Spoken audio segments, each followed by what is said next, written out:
आइए जानते हैं आज की कुछ प्रमुख अंतर्राष्ट्रीय खबरों को। पहले एक नजर आज की हेडलाइंस पर। बागेश्वर धाम महाराज के गुरु राम भद्राचार्य को मुस्लिम जज बता चुके हैं दिव्य शक्ति। श्री राम के जन्म से जुड़ा है मामला।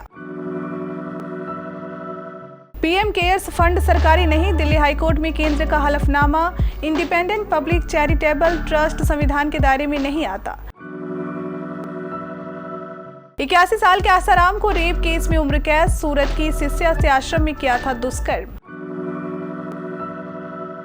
अडानी समूह ने 3 दिन में गंवाए 5.6 लाख करोड़, क्या बचाने आया अबू धाबी। रूस का मुंहतोड़ जवाब देने के लिए यूक्रेन को चाहिए कितने F-16 फाइटर जेट। विस्तारा की फ्लाइट में महिला ने कपड़े उतारे, इकोनॉमी टिकट लेकर बिजनेस क्लास में बैठी क्रू मेंबर को पीटा। महिलाओं के लिए नहीं, वर्क फ्रॉम होम पुरुषों के लिए फायदेमंद, शोध में हुआ खुलासा। विशाखापत्तनम हो गया आंध्र प्रदेश की नई राजधानी, मुख्यमंत्री जगत रेड्डी ने किया ऐलान। संजीदा शेख के एक्स हस्बैंड को डेट कर रही शिल्पा शेट्टी की बहन समिता, माथे पर किस करते दिखे आमिर अली। और अहमदाबाद में भारत के लिए करो या मरो का खेल, ये गलतियां दोहराना पड़ेगा महंगा। छतरपुर स्थित बागेश्वर धाम के पीठाधीश्वर पंडित धीरेन्द्र कृष्ण शास्त्री के चर्चा में आने के साथ ही उनके गुरु राम भद्राचार्य भी सुर्खियों में आ गए हैं। चित्रकूट में तुलसी पीठ की स्थापना करने वाले राम भद्राचार्य महज 2 महीने की उम्र से ही दृष्टिहीन है। इसके बावजूद वह 22 भाषाओं के जानकार हैं और दर्जनों पुस्तकों की रचना कर चुके हैं। राम भद्राचार्य को पद्म विभूषण से भी सम्मानित किया जा चुका है। राम जन्मभूमि विवाद में सुप्रीम कोर्ट ने राम भद्राचार्य से भगवान राम के जन्म स्थान का शास्त्रीय प्रमाण मांगा था। बागेश्वर धाम के पीठाधीश्वर पंडित धीरेन्द्र कृष्ण शास्त्री लोगों के मन की बात पर्ची पर लिखने को लेकर इन दिनों काफी चर्चा में है। धीरेन्द्र शास्त्री के कथित चमत्कार को चुनौती भी दी जा चुकी है। साथ ही जादू टोना और अंधविश्वास को बढ़ावा देने का आरोप लगाते हुए धीरेन्द्र शास्त्री पर मामला दर्ज करने की भी मांग की जा चुकी है। केंद्र ने मंगलवार को दिल्ली हाईकोर्ट को बताया कि पीएम केयर्स फंड भारत के संविधान, संसद या किसी राज्य के कानून के तहत नहीं बनाया गया है, इसलिए इसे पब्लिक अथॉरिटी नहीं कहा जा सकता है। साथ ही कहा गया कि independent public charitable trust Bharat के संविधान के दायरे में नहीं आते हैं। ट्रस्ट को ना तो सरकार या किसी सरकारी संस्थान ने बनाया है और न ही वह इसे फंड देती और न ही उस पर कोई नियंत्रण रखती है। दरअसल चीफ जस्टिस सतीश चंद्र शर्मा और जस्टिस सुब्रमण्यम प्रसाद की बेंच ने जुलाई में केंद्र सरकार की दायर एक पेज के जवाब में नाराजगी व्यक्त की थी, जिसके बाद सरकार ने इस मामले में प्रतिक्रिया की थी। सूरत की एक महिला से रेप के मामले में 81 साल के आसाराम को मंगलवार को उम्र कैद की सजा सुनाई गई। गुजरात के गांधीनगर सेशन कोर्ट ने आसाराम को सोमवार को दोषी करार दिया था। इससे पहले जोधपुर कोर्ट ने 25 अप्रैल 2018 को यूपी के एक नाबालिग से रेप के मामले में आसाराम को उम्र कैद की सजा सुनाई थी। तब से वह जोधपुर की जेल में बंद है। 10 साल से जेल में बंद आसाराम के खिलाफ दुष्कर्म का ये मामला 22 साल पुराना है। तब अक्टूबर 2023 में अहमदाबाद के चांदखेड़ा थाने में एफआईआर दर्ज हुई थी। एफआईआर के मुताबिक महिला के साथ अहमदाबाद शहर के बाहर बने आश्रम में 2001 से 2006 के बीच कई बार दुष्कर्म किया गया। महिला तब आसाराम के आश्रम में थी। मामले में पुलिस ने जुलाई 2014 में चार्जशीट दाखिल की थी।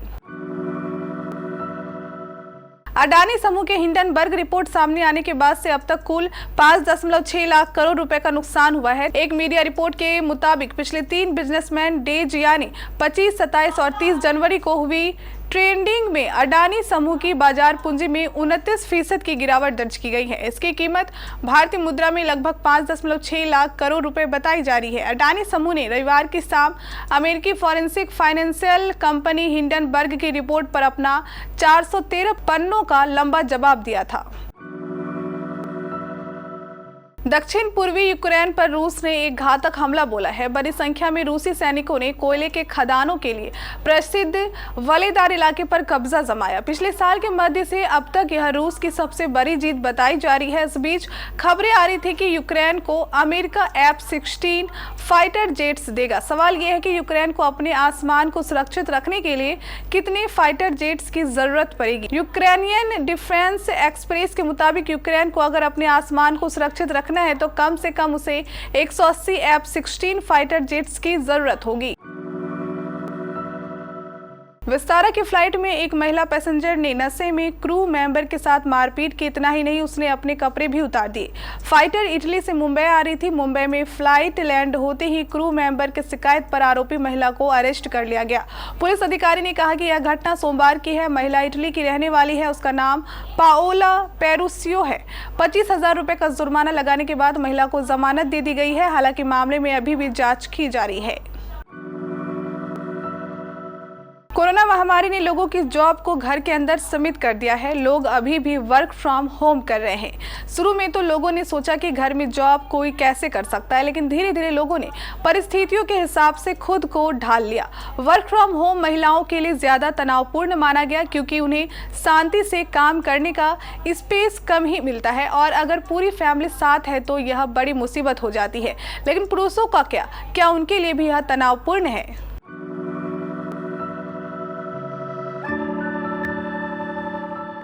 आंध्र प्रदेश की नई राजधानी विशाखापत्तनम होगी। मुख्यमंत्री जगन रेड्डी ने नई राजधानी के नाम की घोषणा कर दी है।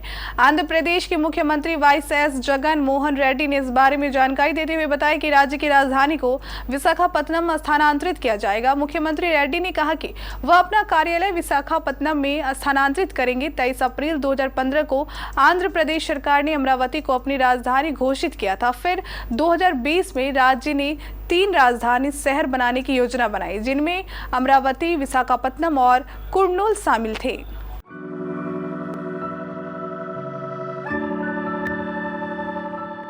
समिता शेट्टी का एक वीडियो सोशल मीडिया पर काफी वायरल हो रहा है। इस वीडियो में वह एक्टर आमिर अली के काफी क्लोज दिखाई दे रही हैं। वीडियो में आमिर उनके गाल पर किस करते हुए नजर आ रहे हैं। इस वीडियो को लेकर नेटिजन्स ये अनुमान लगा रहे हैं कि समिता आमिर को डेट कर रही है। बता दें कि इससे पहले समिता का नाम एक्टर राकेश बापट के साथ जोड़ा गया था। दोनों की मुलाकात reality show big boss OTT में हुई थी। इस शो के बाद दोनों को सलमान खान के शो बिग बॉस में भी एक साथ देखा गया था। जब दोनों शो में थे तब उनके चाहने वाले उन्हें प्यार से सरा कहकर बुलाते थे, क्योंकि नेटिजन्स को इनकी केमिस्ट्री बेहद पसंद थी।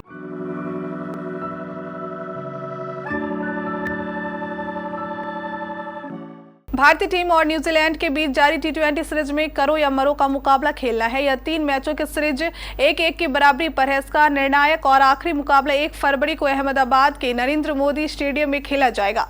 मैच भारतीय समयानुसार शाम 7 बजे से शुरू होगा। भारतीय टीम को रांची में खेले गए सीरीज के पहले मुकाबले में 21 रनों से हार झेलनी पड़ी थी। इसके बाद दूसरा मैच लखनऊ में खेला गया, जिसमें टीम इंडिया ने वापसी करते हुए 6 विकेट से मैच जीता और सीरीज 1-1 से बराबर कर दी है।